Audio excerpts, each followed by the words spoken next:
Arasa ti se ka bɔ ka ni bɛɛ fɔ ni dalu t'a bolo mais mun y'a bila bi kunu moi j'ai compris yani Arasa ka minɛ o y'a sɔrɔ a bɛ offensive position kan a tun bɛ offensive kan mais a bilalen i b'a ye sisan a bɛ position min kan ça veut dire que a y'o de fɔ k'a tɛ mɔgɔ lebula ye k'a fɔ i n'a jɛra ale k'i lebu ko ayi mais o kɛlen k'a ka dɔrɔn tigɛ ko a kan ka taa dɛ k'a fana tɛ ko dogo bilen c'est pour cela a y'a fɔ depuis kunu ko n'o y'a sɔrɔ ko Bubu ye fɛn d'a ma ko ni fɛn ko dɔ k'ale ta bɛ Diko bolo ko ka taa Diko ɲininka parce que depuis Ala k'a da a tɛ Bubu dɔn a ma ye a ɲɛ la Diko de ye ani Bubu se ɲɔgɔn ma est-ce que hakilimaya la ni baganw yɛrɛ tigi lamɛn minnu b'a fɔ u bɛ Diko défense ta n t'a dɔn baganw de b'aw lamɛn wa ou bien mɔgɔ suguya minnu b'aw lamɛn sinon Sirifukɛ fana ye Arasa ka kuma kelen de fɔ ale tɛ Bubu dɔn Diko de sera n'a ye a ma k'a fɔ a y'a dɛmɛ Diko de sera n'a ye Arasa fana ma a y'a dɛmɛ o n'a ɲɔgɔnna caman o Diko kelen ne tilala ka bɔ k'i tɛgɛ ɲɛsin o ma k'u k'o kɛlɛ mɔgɔw b'i ɲininka an b'a kɛlɛ mun na fo ka ɲininkali kɛ ninnu de la voilà les vraies questions au lieu que an ka don neninin tɛ nin kɔnɔ burujali tɛ nin kɔnɔ ninnu ye kumaw de k'a bin ka hakili jagabɔ donc n bɛna fɔ n'i ye Vital ta n tɛ fɛn dɔn Vital la n bɛ Arasta dɔn jamana in kɔnɔ mɔgɔ si tɛ se k'i kali k'i jɛlen don 100% tellement que u ye jamana in système machiavélisme bila en place hali n'i ye waliju ye den min bɛ wolo bi a bɛ don fili kɔnɔ jamana in kɔnɔ tellement système pourrilen don mais Arasta a nɔ minɛla ko kelen min na hali fatɔ hali Arasta jugu i b'a dɔn ko non i tɛ se ka sɔn o de la an bɛ to sariya kɔ u k'a sɛgɛsɛgɛ a tiɲɛ a n'a mun ye fɛn o fɛn k'a bɔ ka da kɛnɛ kan wa mɔgɔw de bɛ autorité k'a fɔ aw ye bi mɔgɔw de b'aw senkɔrɔ en pensant k'u bɛ se ka mɔgɔw don sagona da fɛ olu de bɛ taa nkalon tigɛ aw ye k'aw don fili jugu kɔnɔ mais a si tɛ se ka ko ɲɛnabɔ hali u bɛ du min kɔnɔ u tɛ se ka ko dilan a kɔnɔ olu de bɛ taa nkalon tigɛ ka aw bila erreur la aw fana bɛ wuli ten dɔrɔn parce que ninnu bɛ kumaw fɔ kuma minnu man d'an ye ka wuli sans chercher à comprendre sans les preuves ka wuli ten nin ma kɛ ten nin ya sinon jamana kuturu service de renseignement o bɛ se ka wuli cogo di ka i tɛgɛ da maaw kan ka sɔrɔ dalu tɛ yen ne bolo i kan ka dalu de fara ɲɔgɔn kan fɔlɔ ka sɔrɔ ka maaw minɛli boloda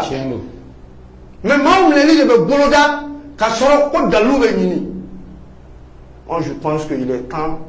Mali tɛ se ka basigi ka to ɲɔgɔn musalaya la nkalon kɔnɔ cɛkɔrɔba bɛ na ka jamana bɛɛ ɲagami cɛkɔrɔba bɛ na ka dugu bɛɛ turu a kun kan a ma kɛ Ala nɔfɛ a ma kɛ ciden nɔfɛ a ka intérêt personnel n'i ko i b'o kuma fɔ dɔ bɛ bɔ ko ayi k'aw bɛ ka cɛkɔrɔba nin ko i fa filan i ba filan mɔgɔ filan mais est-ce que an donn'o kɔnɔ an ma don o la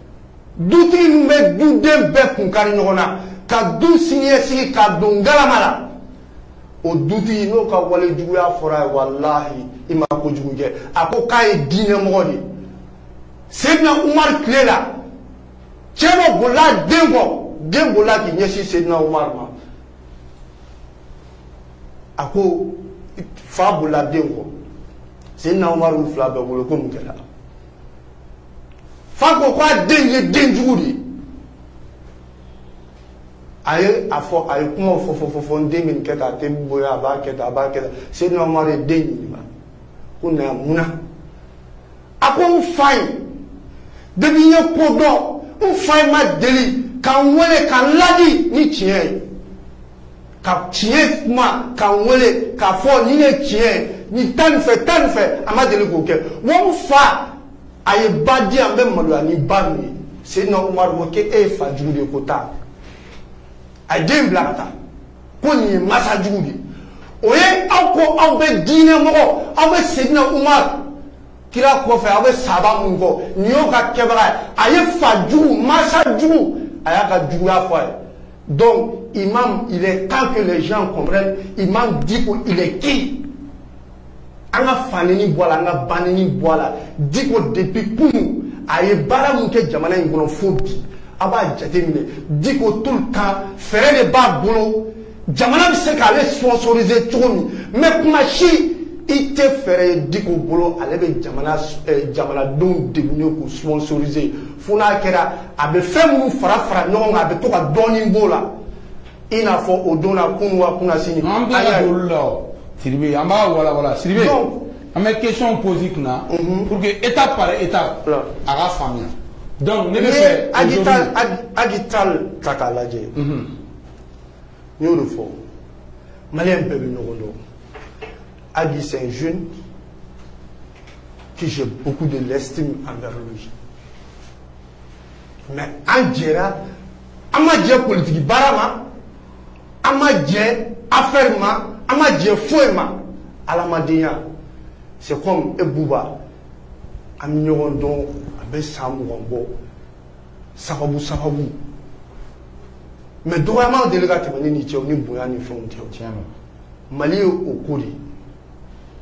donc olu n'a ɲɔgɔn mɔgɔ min bɛ yen mɔgɔ t'a dɔn hali kuma ka gɛlɛ a ma n'olu n'a ɲɔgɔnw bɛ taa accuser nin n'a ɲɔgɔnw na a bɛ mɔgɔ jigi tigɛ jamana des fois i b'i yɛrɛ ɲininka ko ni Ala bɛ fɛ ka ba i la i bɛ bɔ k'i da don Mali ko kuma la des fois kuma dɔ la a bɛ jigin mɔgɔ kɔnɔ quoi. Non n y'a faamuya maintenant Sidibé an bɛna arrasage la débat la arrasage ko depuis 2015 Léo Tall mɔgɔ caman bɛ k'u ɲininka ko Léo ye jɔn ye k'a fɔ maliyɛnw ye hali Burkina président homme de confiance de Léo ye donc Léo bɛ baara caman kɛ k'a sɔrɔ peut-être a kɔrɔkɛ Bubu tɛ ne kɔni b'a dɔn Kabore ka homme de confiance dɔ don ko depuis 2015 Léo de bɛ 2 millions di Imam Dicko ma ko Imam Dicko da yɛrɛ kɔra sa ma ko Léo ye nafa min ɲa ye k'a mɔgɔ ka dɔgɔ min y'a nafa ɲa yɛrɛ ko Bubu yɛrɛ nana premier ministre la ko Léo ye wari yɛlɛma ka wari kɛ 8 millions par mois dɔw k'a f'u ɲɛna k'u bɛ ka Léo ko question ɲininkali kɛ Léo ye a ye taa fan bɛɛ ka taa vérifier Léo ye Burkina président ka homme de confiance dɔ ye n bɛ dan yen yɔrɔ la n tɛ don détail bɛɛ la donc e ye n faamuya kuma in na e tɛ imam yɛrɛ da tila ka nin fɔ ala ta tilara k'a fɔ tuguni vérité sɔrɔla cogoya min na vérité finma a sɔrɔla cogoya min na ko hali tuguni a bɔlen ka bilennego kuma in fɔ a ye ci min fɔ k'a da ko n'ale bɔra jamana ka taa kuma cogo de contrôler ko kuma b'a porogoto de bɔ ale bila ka bɔ a da de k'u ka yafa a ma donc alasa ye nin kuma min fɔ ne kɔni dabali banna cɛkɔrɔba don Dicko ye cɛkɔrɔba ye mais nin ko in ye kuma sugu ko ye e hakilina ye mun y'a la. Bon i ka ɲininkali in ye hakili jigin ko dɔw la maa minnu b'u yɛrɛ jigiya ko imam défense tabagaw u bɛ mun fɔ ko chômeurs i n'a fɔ ko Ebouba yɛrɛ e bɛ mun kɛ taxi kɔnɔ a bɛ tan u bɛ kuma caman fɔ ko n ka vérité bɛ sira la dɛ walayi n ka vérité kura bɛ sira la ka na k'a yir'u la u bɛ kuma caman fɔ est-ce que i y'a faamu u bɛ dɔ fɔ an bɛɛ ma mais n y'o de fɔ u ye maaba taabolo c'est à dire que Dicko mun y'anw ka alimami ye anw fa don an y'o de fɔ sɔrɔ a ka mɔgɔw ye ko dɔw ka anw na u ye nkalon tigɛ ka d'an na on a tous les preuves ka plainte k'u kan mais an t'o kɛ Dicko de n'a nɔfɛ mɔgɔw bɛ se k'o kɛ mais anw t'a kɛ parce que a b'an kunna anw ye denmisɛnnin mais an ye maaba ye sɔrɔ u bɛ kuma caman fɔ dalu t'a si la donc n bɛ fɛ ka mun fɔ ni mɔgɔ ye chômeur ye